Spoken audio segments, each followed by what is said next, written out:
South Africans go to the polls tomorrow in what's being seen as the country's most closely fought election since the transition to democracy 30 years ago.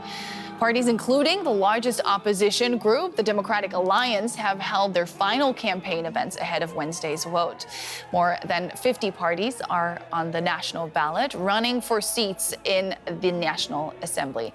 Now, polls suggest that the governing ANC, which was once led by Nelson Mandela, could lose its absolute majority for the first time since the end of apartheid. DW's Dianne Hawker looks at what's behind the widespread dissatisfaction in South Africa. The smell of rubbish mixes with sewage. It's a powerful cocktail that residents have gotten used to living with. This is a familiar sight across South Africa's township areas where many black citizens live. President Cyril Ramaphosa visited this area to campaign for votes. We joined him as he interacted with residents, listening to their concerns. This lifetime ANC supporter was happy to see Ramaphosa, so he could tell him exactly how bad it is here. There's feces running through the streets. Sewage water is flowing freely here. We often don't have any electricity here. It goes off for long periods, even for a month sometimes. Those are the things that cause us frustration. Also causing frustration is the country's high unemployment rate. 40% of people old enough to work are without jobs. South Africans are also experiencing a crippling electricity crisis. At its worst, some areas went without power for over 8 hours a day. Imagine paying 5 times the market price for a roll of toilet paper. That's what public power utility Eskom was shelling out. It's been revealed that it was regularly overpaying for basic supplies. It's the kind of maladministration that has left South Africans furious. Tenders have been used by business people with cozy relationships to the ANC to enrich themselves, leaving a litany of corruption scandals. For reasons like these, the ANC is in big trouble. Pre-election polls suggest support for the party could even drop below 50%. Those are predictions. Those are polls. We know what's going to happen.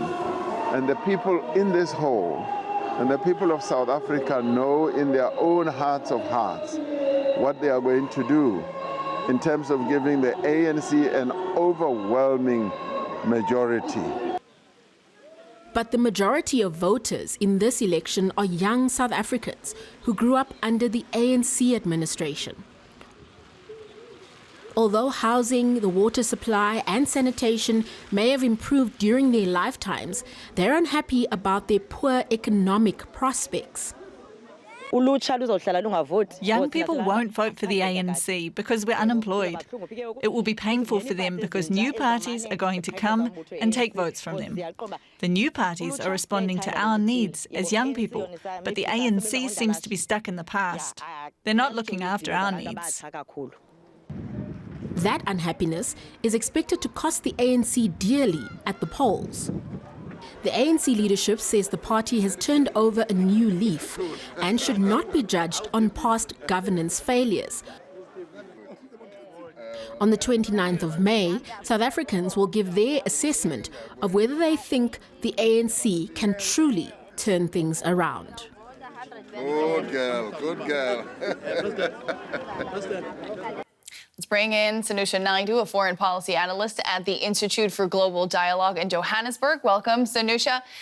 30 years ago, South Africa held its first free and democratic election, and there was hope for a brighter future for all citizens. Now, where does the country stand today? Good evening, and thank you for having me. I think it stands on a very interesting precipice. It's almost bittersweet. I mean, I was one of those very young people voting in that first election. And when I cast my vote yesterday as part of the special votes that have been rolled out.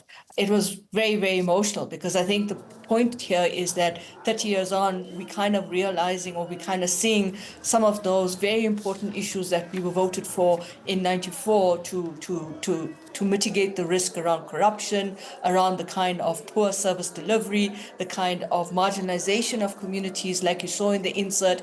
And of course, it's a big task because we inherited quite a deficient state from the apartheid era. But again, I think people are feeling a little bit more apathetic, or they're feeling a little bit more marginalized than before, and they're hoping that this time around, with the ANC kind of on the press on this kind of issue around whether it's going to get the majority or not get the majority, despite what the president says of an overwhelming majority. I think this time around, it's really about talking about where you find yourself in this political, economic, and social landscape. Mm-hmm. The ANC commands huge loyalty because of its role in ending apartheid, and it looks like they still heavily rely on that. We heard a woman there in the report say that the ANC is a party of the past. Do you share that assessment? Is their time up? Well, I think it depends which age cohort you look at. I mean, if you look at the lady in the insert, I mean, I'm assuming she's within that 18 to 24, 18 to 34 age group. They don't have that loyalty to the ANC. You know, a lot of the 30-year-olds, under 30-year-olds that have been born post the Mandela post the Mandela administration, or even after the end of the apartheid regime, they don't really have that loyalty to the ANC because they looked at their parents and they saw that the material circumstances of their parents haven't improved. There's a study that was done by the University of Johannesburg, just kind of looking at the youth vote in this election. And what was fascinating about that study was that youth vote actually says, despite us receiving perhaps a COVID relief grant, which is a big thing for the ANC in terms of temporary measures to help people that have been affected by the COVID pandemic, they still say they'll vote for an opposition. And I think that is quite important. There's an older generation that remembers the ANC, that still has perhaps a tittering of whatever kind of loyalty, but a younger generation that kind of looks at the ANC and perhaps says, well, yeah, you may have liberated us, but have you really improved our livelihoods? Yeah, and, you know, we heard of the challenges that South Africans of all ages are facing. Realistically, though, can other parties solve them? No, I mean, my gut instinct is that the promises that are made by opposition parties kind of lock them into a kind of also into a staggering reductionist approach to this election, because they're making promises on the assumption that they can shift the policy dynamic. I mean, you can't do that right now. You're going to go into an election which you're only going to be contesting, and the next election is 2026 local government, but that's slightly more of a participatory democracy reflection. It doesn't have the same kind of impact at the national level. And so only in 2029, you're going to have the next election at the national level. And so the promises made by political parties, opposition parties, is things like, we will deliver on doubling the social grant, or we'll create a job in every home. You don't understand the policy dynamics. South Africa's locked into a macroeconomic policy. That was Sanusha Naidu from the Institute for Global Dialogue. Thank you so much for those insights. You're welcome. Thank you. DW correspondent Dianne Hawker filed this report and joins us now from Johannesburg. Dianne, why is this election considered so crucial?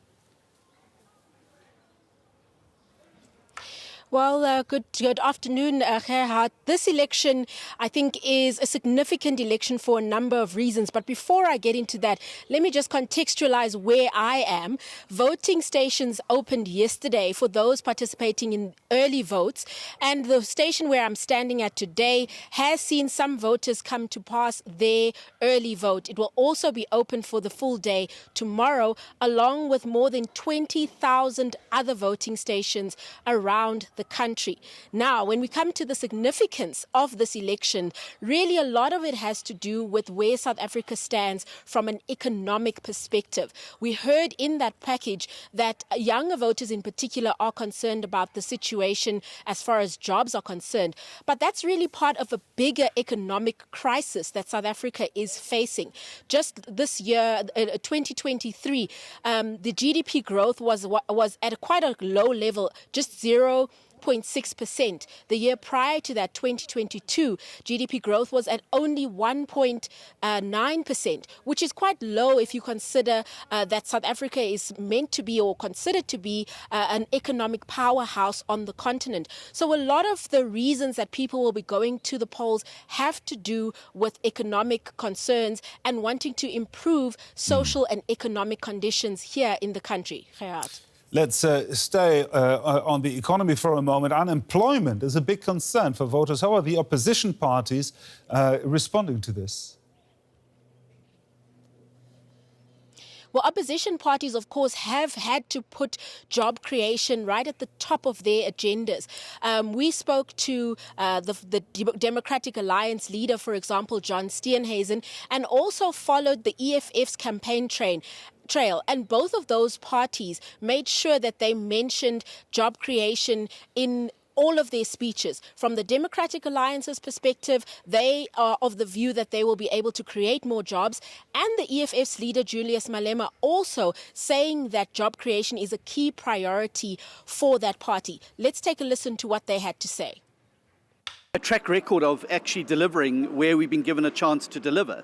The province of the Western Cape, responsible for 8 out of 10 jobs over the last 5 years, 368,000 new jobs in the last year alone, ending load shedding, being able to ensure good quality healthcare, education services. Wherever the DA has been given a chance to govern, life has got better for more South Africans. Joblessness in South Africa today sit at more than 15 million people who are capable to work.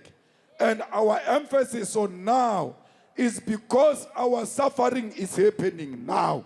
We don't have jobs now. We don't have clinics now. We are going to bed hungry now. And just as you heard there, it is an immediate concern and frustration, Gerhard, amongst young voters in particular. In this election, there are an estimated 11 million registered voters who are under the age of 40. And that age group is the same age group that is really suffering from this jobs crisis. And all of them are expecting political parties to come with solid solutions to the jobs crisis here. Now, tell us more about these new political parties in this election. Yes, of course. At this election, I think that it's one of the elections where we've had the most number of parties and the most wide variety of choice from all kinds of ideological backgrounds. In this election, we also have independent candidates actually participating at a national level. It's important to note, Gerhard, that this election is not just for parliamentary positions, but we are looking for the president who will lead the country for the next 5 years. So quite significant. And there are a number of new parties who have put their candidates forward, saying that we've had enough of the older generation, and now it's time for new faces and new ideas to come to the table to be able to deal with these very pressing concerns that South Africa is facing. DW's Dianne Hawker there reporting from Johannesburg. Thank you very much, Dianne.